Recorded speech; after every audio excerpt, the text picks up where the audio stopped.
প্রায় 3.5 মাস পর নিজের ফ্ল্যাট, নিজের বেডরুমটাকে কাছে পেলাম। এত আনন্দ হচ্ছিল যে সেটা ভাষায় প্রকাশ করার মতো নয়। কিন্তু ওই যে আর তো মাত্র কয়েকটা দিন, আবার তো সেই চলে যেতে হবে অন্য জায়গায়, ফ্ল্যাটটা নিজের মতো ফাঁকা পড়ে থাকবে।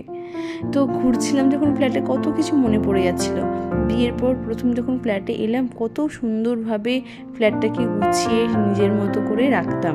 আর এই যে ড্রেসিং টেবিলটা আগে কত সুন্দর করে গোছানো থাকতো, এখন তো একটু অগোছালো হয়ে পড়ে আছে।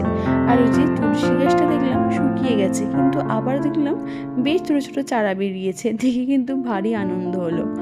তো যাই হোক, এই যে বেডরুমটা আমি না ছোট্ট ছোট্ট জিনিস দিয়ে সুন্দর করে সাজিয়েছিলাম একটু ছিমছামভাবে। আর বেডরুমের পাশেই ছিল আমাদের ব্যালকানি, আর ব্যালকানিতে আবার হনুমানের উৎপাতের জন্য একটু গ্রিলও লাগিয়ে দিয়েছিলাম। তো যাই হোক, এইটা ছিল আমার ছোট্ট ফ্ল্যাটের ছোট্ট একটু ক্লিপ।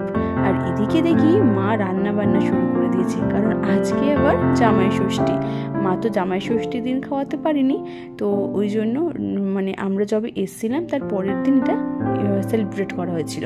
তো বাবা তো এক ব্যাগ ভর্তি বাজার করে এনেছে, যাতে ফল, মিষ্টি, মাছ এগুলো তো আছে। তো মায়ের রান্নাও কমপ্লিট হয়ে গেছে। আর মা দেখলাম স্নান সেরে এখানে একটু চন্দন বেটে নিচ্ছিল, কারণ জামাইকে নাকি আশীর্বাদ করতে হবে। আর এটা ছিল রণজয়ের সেকেন্ড টাইম জামাই ষষ্ঠী।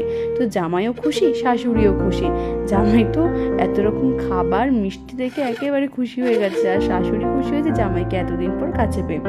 তো মেনুতে ছিল ওই যে ইলিশ মাছ, পাবদা মাছ, চিংড়ি মাছ, মিষ্টি, ফল, ভাজাভুজি, আরও কত কি। তো জামাই খেয়ে কিন্তু একদম খুশি হয়ে গেছে। তো আজকের দিনটা আমাদের এইভাবেই কেটেছিল।